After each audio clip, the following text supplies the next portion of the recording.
നമുക്ക് അലീനയുടെ മനുഷ്യങ്ങളുടെയും നാളത്തെ നല്ലൊരു കഥ കേട്ടാലോ? അങ്ങനെ നാളത്തെ കഥയില് പോലീസ് കടപ്പാട്ട് വീട്ടിലേക്ക് വരുവാണ്. ആ സമയത്ത് അലീനയൊന്ന് ഞെട്ടി. കൃഷ്ണമോള് ചോദിച്ചു, ആരാ ചേച്ചിന്ന് ചോദിച്ചു. പോലീസുകാരാന്ന് പറഞ്ഞു. അല്ല, അവരെന്തിനാ ഇങ്ങോട്ടേക്ക് വന്നേ? അറിയത്തില്ല മോളെ, ചിലപ്പോൾ വീടൊക്കെ സെർച്ച് ചെയ്യാനും നമ്മളെയൊക്കെ ചോദ്യം ചെയ്യാനും വേണ്ടിയിട്ടായിരിക്കും എന്ന് പറഞ്ഞു. അങ്ങനെ അവർ വന്ന് കോളിംഗ് ബെല്ല് അടിക്കുമ്പോഴത്തേനും അലീന പോയി കഥ തുറക്കുകയാണ്. അവരകത്തേക്ക് അങ്ങോട്ട് കയറി വന്നു. കൃഷ്ണമോൾക്ക് ഭയങ്കര പേടിയാവുന്നുണ്ടായിരുന്നു. എന്ത് ചെയ്യണമെന്ന് അറിയത്തില്ല. ആ സമയത്ത് അലീനയോട് ചോദിച്ചു, ഇവിടെ വേറെ ആരും ഇല്ലേന്ന് ചോദിച്ചു. അപ്പോഴേക്കും അലീന പറഞ്ഞു, ഇല്ല, ഞങ്ങൾ മാത്രമേ ഉള്ളൂ. നിങ്ങൾ രണ്ടും മാത്രമേ ഉള്ളൂ എന്ന് ചോദിച്ചു. അപ്പോഴേക്കും അലീന പറഞ്ഞു, അല്ല, ബബിതയുണ്ട്. ബബിതയോ? അതെ, എൻ്റെ അനിശ്ചിത്യാന്ന് പറയാണ്. അവളെയും കൂടി ഇങ്ങോട്ട് വിളിക്കാനൊക്കെ പറയാണ്. ആ സമയത്ത് ബബിതയെ പോയി കൃഷ്ണമോള് വിളിച്ചു. ഇതേ ബബിതേച്ചി, പോലീസ് വന്നിരിക്കുന്നു, അങ്ങോട്ടേക്ക് ഇറങ്ങി വരാനായിട്ട് പറയണം. അങ്ങനെ ബബിതയും കൂടെ അങ്ങോട്ടേക്ക് ഇറങ്ങി വന്നു. ഈ സമയം ചോദിച്ചു, അല്ല എന്തിയെ, ബാലേന്ദ്രൻ എന്തിയെന്ന് ചോദിച്ചു.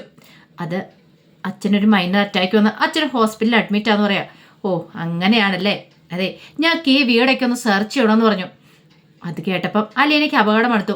അലീന നേരത്തെ രോഹിത്തിന്റെ മുറിയിൽ നിന്ന് ആ സീഡിയും പെൻഡ്രൈവും കാര്യങ്ങളും ഒക്കെ എടുത്ത് മാറ്റിയിട്ടുണ്ടായിരുന്നു. അങ്ങനെ എന്ത് ചെയ്തു? പോലീസുകാർ പറഞ്ഞു, അവന്റെ മുറി ഏതാ? രോഹിത്തിന്റെ മുറി, അത് കാണിച്ചു തരാൻ വേണ്ടി പറഞ്ഞു. അങ്ങനെ അലീന മുറി കൊണ്ട് കാണിച്ചു കൊടുക്കുകയാണ്. പോലീസുകാർ അവിടെയൊക്കെ അരിച്ചു പെറുക്കുകയാണ്. പക്ഷെ മുറിയിൽ നിന്നൊന്നും കിട്ടിയില്ല. ഈ സമയത്ത് അലീനയോട് ചോദിച്ചു, അല്ല, നിങ്ങൾ ഈ മുറി ക്ലീൻ ചെയ്യാൻ മറ്റോ ചെയ്തായിരുന്നു എന്ന് ചോദിച്ചു. അലീന പറഞ്ഞു, ഏയ് ഇല്ലാന്ന് പറയണ.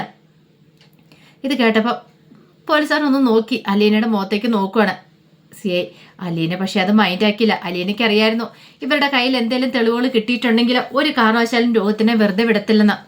കാരണം എന്തൊക്കെയോ സീഡിയും പെൻഡ്രൈവും കാര്യങ്ങളൊക്കെ അവിടെ ഉണ്ടായിരുന്നു. അതൊക്കെ അലീനയ്ക്ക് അറിയായിരുന്നു പോലീസുകാരും ഒന്ന് പൊക്കും എന്നുള്ള കാര്യം. അതുകൊണ്ട് ബുദ്ധിപരമായിട്ട് അലീന അത് മാറ്റിയതാണ്.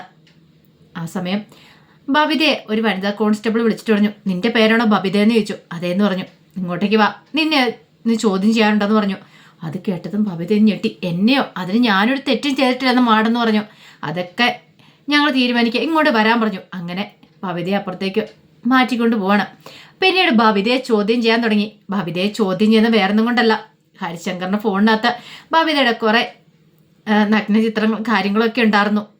അങ്ങനെ ബബിതയോട് കാര്യങ്ങൾ ചോദിക്കുകയാണ്. ഈ ഹരി ആയിട്ട് നിനക്ക് എന്താ ഇടപാടെന്ന് ചോദിച്ചു. അപ്പോഴേക്കും ബബിത പറഞ്ഞു, അതിൻ്റെ അമ്മയുടെ ആങ്ങളയുടെ മകന്. അതിനപ്പുറത്തേക്ക് എന്താ ബന്ധം എന്ന് ചോദിച്ചു. അല്ല, അങ്ങനെ വേറൊന്നും ഇല്ലാന്ന് പറഞ്ഞു. സത്യം പറഞ്ഞു. സത്യം പറയാൻ നിനക്ക് നല്ലതെന്ന് പറഞ്ഞു. ബബിത കിടന്ന് ഉരുണ്ട് കളിച്ചു. എനിക്കൊന്നും അറിയില്ല, അങ്ങനെ ഇങ്ങനെയാന്നൊക്കെ പറഞ്ഞു. അപ്പോഴേക്കും പോലീസ് കോൺസ്റ്റബിൾ പറഞ്ഞു, വനിതാ പോലീസ് കോൺസ്റ്റബിളാണ് ചോദ്യം ചെയ്യുന്നത്, നിങ്ങൾ തമ്മിൽ ഒരു ബന്ധമില്ലെങ്കിൽ പിന്നെ അവന്റെ ഫോണിനകത്ത് എങ്ങനെയാ നിന്റെ നഗ്ന വീഡിയോസും കാര്യങ്ങളൊക്കെ വന്നേന്ന് ചോദിച്ചു. അത് കേട്ടപ്പോൾ ബബിതയ്ക്ക് പിന്നെ എന്ത് മറുപടി പറയണമെന്ന് അറിയത്തില്ലായിരുന്നു. ബബിത ഒന്ന് പതറി. സത്യം പറഞ്ഞു, നീയും അവനും തമ്മിൽ എന്താ ഇടപാടെന്ന് ചോദിച്ചു. നിനക്ക് ഇതിനകത്ത് എന്തെങ്കിലും പങ്കുണ്ടോന്ന് ചോദിച്ചു. ബബിത പറഞ്ഞു, ഏയ് അങ്ങനെയൊന്നുമില്ല മാഡം, അങ്ങനെയൊന്നുമല്ല. പിന്നെ കാമുകനെ കുറിച്ചൊക്കെ പറയാണ്. ആ സമയത്ത് അവിടേക്ക് ഹരിശങ്കർ വന്നു, വീഡിയോസ് എടുത്തു. അതിനുശേഷം പിന്നെ അവന് തൻ്റെ പിന്നാലെ ശല്യമായിട്ട് കൂടിയതും എല്ലാ കാര്യങ്ങളും ബബിതയ്ക്ക് തുറന്ന് പറയേണ്ടതായിട്ട് വരുവാണ്. ഒടുവിൽ ബബിതയോട് പറഞ്ഞു, അതെ, എങ്ങനെ എപ്പോഴേലും വെളുപ്പിച്ച് കാര്യങ്ങളൊക്കെ ചോദിച്ചിട്ടുണ്ടെങ്കിൽ പറയാൻ തയ്യാറായിരിക്കണം എന്നൊക്കെ പറഞ്ഞു. ബബിത ആകെപ്പാടെ പേടിച്ചു പോയിട്ടുണ്ടായിരുന്നു. ബബിത ഇത്രയ്ക്കൊന്നും പ്രതീക്ഷിച്ചിട്ടില്ല. അതിനേക്കാൾ ഉപരി ഈ കാര്യങ്ങളൊക്കെ വീട്ടിൽ അറിഞ്ഞിട്ടുണ്ടെങ്കിൽ അതോടുകൂടി തീർന്നു. തൻ്റെ നഗ്നചിത്രങ്ങളും കാര്യങ്ങളൊക്കെ ഹരിയുടെ ഫോണിനകത്തുണ്ടെന്നും അതുപോലെ തന്നെ തനിക്കൊരു കാമുകനുണ്ടെന്നൊക്കെ അറിഞ്ഞിട്ടുണ്ടെങ്കിൽ അമ്മയും അച്ഛനും ഒക്കെ അറിഞ്ഞാൽ എന്തായി തീരും. അതൊക്കെ ഓർത്തിട്ട് ബബിതയ്ക്ക് നല്ല ടെൻഷനായിരുന്നു. ഈ സമയത്ത് അലീനെ ചോദ്യം ചെയ്യണ പോലീസ് അലീനോട് ചോദിച്ചു, അല്ല, ഈ പറയുന്ന ഹരിയും രോഗത്ത് നിന്നെ ഉപദ്രവിച്ചിട്ടുണ്ടോയെന്ന് ചോദിച്ചു. അപ്പോഴേക്കും അലീന പറഞ്ഞു, ഇല്ല എന്ന് പറയണ. അല്ല, ലൈംഗികമായിട്ട് നിന്നെ അവരെന്തെങ്കിലും ഉപദ്രവിക്കാൻ ശ്രമിച്ചോ എന്ന് ചോദിച്ചു. അപ്പോഴേക്കും അലീന പറഞ്ഞു, ഇല്ല എന്ന് പറയണം. അതെല്ലാം അലീന അങ്ങോട്ട് സഹകരിക്കുന്നുണ്ടായിരുന്നില്ല. കാരണം ഇനിയിപ്പോൾ ഇത് മതി, എന്തേലും ഒരു പഴുതുണ്ടെങ്കിൽ ഇറങ്ങി പോരാനായിട്ട് താൻ കാരണം അവർക്കൊരു പ്രശ്നം ഉണ്ടാവില്ലെന്ന് അലീന കരുതിക്കൊണ്ടിരുന്നേ. പിന്നീട് പോലീസുകാർ പറഞ്ഞു, അല്ല, ഒന്നിനും നീ സഹായിക്കുന്നില്ലേ, അങ്ങനെയാണ് ഒരു കാര്യം ചെയ്യുക, നീ അങ്ങോട്ടേക്ക് വാ, നിന്നെ ഒന്ന് വിശദമായിട്ട് ചോദ്യം ചെയ്യേണ്ടതായിട്ട് വരുമെന്ന് പറഞ്ഞു.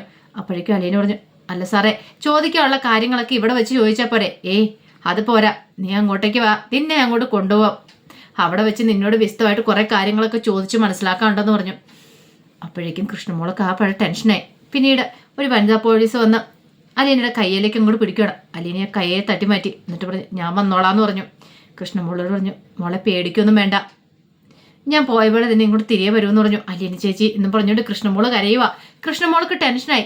എന്ത് ചെയ്യാനാ, 10ാം ക്ലാസ് പഠിക്കുന്നതിൻ്റെ കൊച്ച് അതിന് ഇതിന് മാത്രം ഇതൊന്നും ഇല്ല.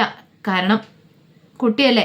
ഇപ്പോൾ പോരാത്തിന് പോലീസ് ഇങ്ങനെ വന്ന് ചോദ്യം ചെയ്യുന്നു, ഓരോന്നൊക്കെ ചോദിക്കുന്നു. ആകെപ്പാടെ ടെൻഷനായിപ്പോയി കൃഷ്ണയ്ക്കും. എന്ത് ചെയ്യണമെന്ന് പോലും അറിയില്ല. ഒടുവിൽ അലീനയും കൊണ്ട് പോലീസുകാർ അങ്ങോട്ട് പോയി ജീപ്പിലേക്ക് കയറുവാണ്. ഇതേ സമയം കൃഷ്ണയ്ക്ക് എന്ത് ചെയ്യണമെന്ന് അറിയത്തില്ല. വല്ലാത്തൊരു ടെൻഷനാണ്. അപ്പോഴാണ് അലീനയുടെ ഫോൺ ബെല്ലടിക്കുന്നത്. കൃഷ്ണ നോക്കി കഴിഞ്ഞപ്പോൾ രേവതിയെ വിളിക്കുന്നത്. രേവതി കുട്ടി വിളിച്ചുകൊണ്ടിരിക്കുക. കൃഷ്ണമോൾക്കും എന്ത് ചെയ്യണമെന്ന് അറിയത്തില്ല. പെട്ടെന്ന് തന്നെ കൃഷ്ണമോൾ കോൾ അറ്റൻഡ് ചെയ്തു. അപ്പോഴത്തേക്കും രേവതി കുട്ടി ചോദിച്ചു, അല്ല അലീന ചേച്ചി എന്തെന്ന് ചോദിക്കുകയാണ്.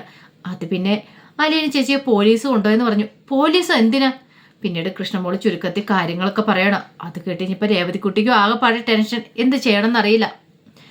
അങ്ങനെ കോള് കട്ട് ചെയ്തുകൊണ്ട് തന്നെ കൃഷ്ണമോൾ എന്ത് ചെയ്തു, മനുവിനെ വിളിക്കുകയാണ്. മനുവിനെ വിളിച്ചു. മനു ചോദിച്ചു, എന്താ മോളെ, എന്താ കാര്യം എന്താന്ന് ചോദിച്ചു. അതെ മനുവേട്ട, ഇവിടെ പോലീസ് വന്നിട്ടുണ്ടായിരുന്നു. അലീന ചേച്ചി അവരെ പിടിച്ചോണ്ട് പോയെന്ന് പറഞ്ഞു. അലീനയെ പിടിച്ചോണ്ട് പോയെന്നോ? അതെ. എന്തിനാന്ന് ഒറ്റ പറഞ്ഞു. അതിനെക്കുറിച്ചൊന്നും അറിയത്തില്ല. എന്ത് ചോദ്യം ചെയ്യാനാന്നൊക്കെയാന്ന് പറഞ്ഞത്. എനിക്ക് ആകെപ്പാടെ പേടി വന്നിട്ട് മനുവേട്ട. മോള് പേടിക്കൊന്നും വേണ്ട, ഞാൻ ഇപ്പൊ തന്നെ അങ്ങോട്ട് പോയിക്കൊള്ളാന്ന് പറഞ്ഞു.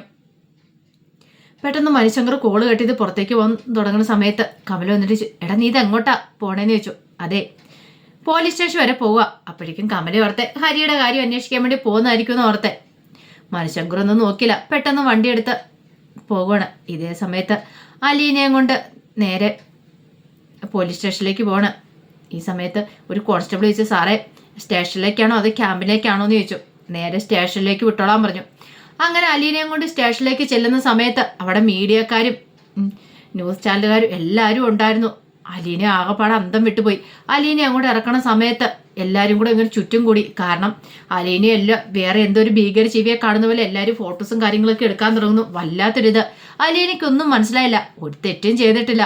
പക്ഷേങ്കിൽ ഇപ്പൊ അലീന എല്ലാവരുടെ മുന്നിൽ ഇങ്ങനെ നിൽക്കുകയാണ്. പെട്ടെന്ന് അലീനയെ പിടിച്ചോണ്ട് ഒരു വനിതാ പോലീസുകാരി അകത്തേക്ക് അങ്ങോട്ട് പോവാം. അലീനയ്ക്ക് എന്തൊക്കെയാ സംഭവിക്കുന്നത് പോലും അറിയത്തില്ല. തന്നെ എന്തിനാ ഇങ്ങോട്ട് കൂട്ടിക്കൊണ്ട് വന്നതെന്ന് പോലും അറിയില്ല. അങ്ങനെ അലീന അകത്തേക്ക് അങ്ങോട്ട് കയറി പോകുന്ന സമയത്ത് ആ ഒരു കാഴ്ച കാണുന്നേ, സെല്ലിനകത്ത് ഹരിശങ്കറും രോഹിത്തും ഒക്കെ നിൽക്കുന്നുണ്ടായിരുന്നു. ഷർട്ടൊന്നുമില്ല, നല്ല രീതിയിൽ തന്നെ കിട്ടിയിട്ടുണ്ടെന്ന് തോന്നുന്നത്. ശരീരം കണ്ടാൽ തന്നെ അറിയാം. രോഹിത്തിന്റെ മുഖമൊക്കെ ആകെപ്പാടെ വല്ലാതെ ഇരിക്കണേ. അലീനയൊന്ന് നോക്കി. അലീനയ്ക്ക് സങ്കടം വരുന്നുണ്ടായിരുന്നു. തൻ്റെ സഹോദരനാണ് ആ നിൽക്കുന്നത്. അവനെ എങ്ങനെയെങ്കിലും രക്ഷിക്കാൻ പറ്റുമോ എന്നൊക്കെ ഒരു ചിന്തയുണ്ടായിരുന്നു. പക്ഷെ ആ സമയത്താണ് അലീനയും കൂടെ പോലീസുകാർ പിടിച്ചുകൊണ്ട് വന്നിരിക്കുന്നത്.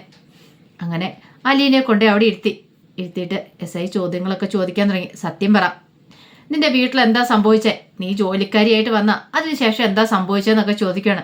തിരിച്ചും മറിച്ചും അലീനയെ ചോദ്യം ചെയ്യുന്നുണ്ട്. ഒടുവിൽ അലീനയോട് ചോദിച്ചു, അവന്മാര് കുറ്റസമ്മതമൊക്കെ നടത്തിയിട്ടുണ്ട്, ഇനി നിനക്ക് പറയാതിരിക്കാൻ പറ്റില്ല. പിന്നീട് അലീന നടന്ന കാര്യം പറയാണ്. ഹരിശങ്കർ തനിക്ക് മയക്കുമരുന്ന് ജ്യൂസിനകത്ത് കലക്കി തന്ന കാര്യങ്ങളെല്ലാം പറയണം. അലീനയ്ക്ക് വേറെ നിർവാഹം ഉണ്ടായിരുന്നില്ല. കാരണം രോഹിത്തിനെ ഇതിനകത്ത് ശരിക്കും പെടുത്തിയതാന്ന് പറയണം. രോഹിത്തിനെ കൊണ്ടേ നശിപ്പിക്കുന്ന ഹരിശങ്കറാന്നുള്ള കാര്യം പറഞ്ഞു. രോഹിത്തിനെ കൊണ്ട് ഇങ്ങനെയൊക്കെ ചെയ്യിക്കുന്നു ഹരിയാന്ന് പറയണം. അലീനയ്ക്കാണെങ്കിൽ നല്ല ടെൻഷൻ ഉണ്ടായിരുന്നു. ഇനി എന്തായി തീരുമെന്നൊക്കെ ഓർത്തോണ്ട്. ഇതേ സമയത്ത് മനുശങ്കർ അങ്ങോട്ടേക്ക് വരുന്നേ. മനുശങ്കർ പോലീസ് സ്റ്റേഷനിലേക്ക് വന്നു കഴിഞ്ഞപ്പോഴത്തേനും അവിടെ ഇരുന്ന പോലീസ് കോൺസ്റ്റബിൾ ചോദിച്ചു, എന്താന്ന് ചോദിക്കുക. അല്ല, ഇവിടെ അലീന എന്ന് പറയുന്നൊരു പെൺകുട്ടിയെ കൂട്ടിക്കൊണ്ട് വന്നിട്ടുണ്ടെന്ന് അറിയാൻ കഴിഞ്ഞു. ഉണ്ട്. ചോദ്യം ചെയ്യാൻ വേണ്ടി കൊണ്ടുവന്ന. നിങ്ങൾ ആരാന്ന് ചോദിച്ചു. ഞാൻ കസിനാന്ന് പറയണം.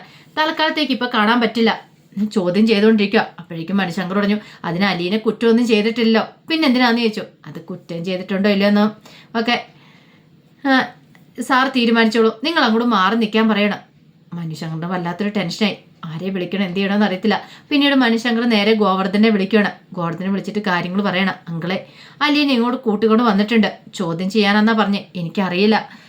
നീ ഇതെവിടെയാ മനു എന്ന് ചോദിച്ചു. ഞാനിപ്പോൾ പോലീസ് സ്റ്റേഷൻ വന്നിട്ടുണ്ട്, അവളെ കാണാൻ പറ്റിയിട്ടില്ലെന്നൊക്കെ പറയണം. മനുശങ്കറിന് ഭയങ്കര ബുദ്ധിമുട്ടായിരുന്നു. അവളൊരു തെറ്റും ചെയ്തിട്ടില്ല. പക്ഷെ എന്തിന്റെ പേരില അറസ്റ്റ് ചെയ്തുകൊണ്ട് വന്നതെന്ന് അറിയത്തില്ല. അറസ്റ്റ് ചെയ്തുകൊണ്ടല്ല, ചോദ്യം ചെയ്യാനായിട്ട് കൊണ്ടുവന്നതെന്ന് അറിയത്തില്ലോ. ചോദ്യം ചെയ്യാനാണെങ്കിൽ വീട്ടിൽ വെച്ച് ചെയ്യാമായിരുന്നല്ലോ. പക്ഷെ ഇങ്ങോട്ട് കൊണ്ടുവന്ന എന്തിനാന്നൊരു ചിന്തയൊക്കെ മനസ്സിലുണ്ടാകുന്നുണ്ട്. അപ്പോൾ അതിന്റെ വിശേഷങ്ങളൊക്കെയാണ് കാണാൻ പോകുന്നത്. എന്താണെങ്കിലും മനുശങ്കർ അലീനെ കൂട്ടിക്കൊണ്ട് പോവുക തന്നെ ചെയ്യും. പക്ഷേങ്കിൽ ആ സമയത്ത് അലീന ഒരു കാര്യം ചെയ്യും.